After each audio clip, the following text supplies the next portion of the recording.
In her novel, Pride and Prejudice, author Jane Austen examines what life was like for a middle-class woman in 19th century England. Austen is very critical of the gender injustices that were prevalent in her society, and through her writing gives voice to the various women whose circumstances were typical during that period. Analyzing this book through the lens of feminist critical theory allows the reader to delve deeper into the social and gender issues of the time.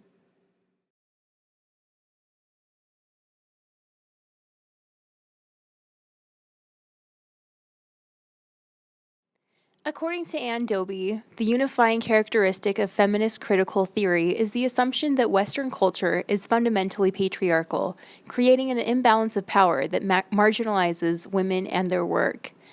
The goal of feminist criticism is to expose the gender inequalities depicted in literature, in the hopes that by creating awareness of these inequalities, it will bring about change.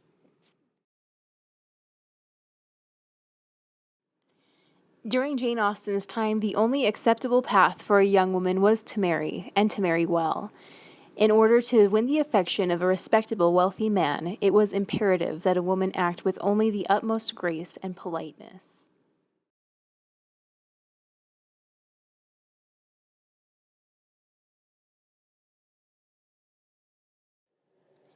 The concept that a woman may never marry was not only horrifying to a woman, but also to her family as well. When Charlotte Lucas marries Mr. Collins, her brothers are relieved from their apprehension of Charlotte's dying an old maid. Lydia also calls out her older sister, saying that Jane will be quite an old maid soon, I declare. She is almost 23. Mrs. Bennet's business of her life was to get her daughters married. While the idea of romantic love was widely embraced and idealized during the Georgian era of England, many women chose to marry for more practical reasons, as marriage was the only respectable way of life for a woman of that time. Many women were forced to marry as a means of survival, as the only way to achieve financial security was to marry a man of means. As the character Charlotte Lucas puts it, happiness in marriage is only a matter of chance.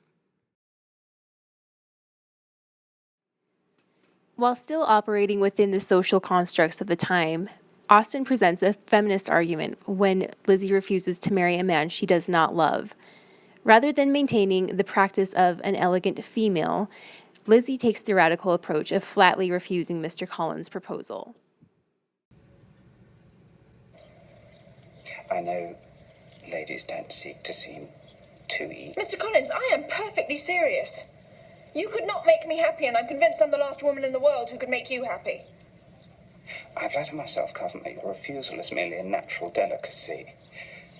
Besides, you should take into account that despite your manifold attractions, it's by no means certain that another offer of marriage may ever be made to you. Mr. Collins! So I must conclude that you simply seek to increase my love by suspense. Sir. According to the usual practice of elegant females. Sir.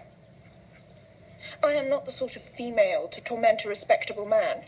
Please understand me, I cannot accept you.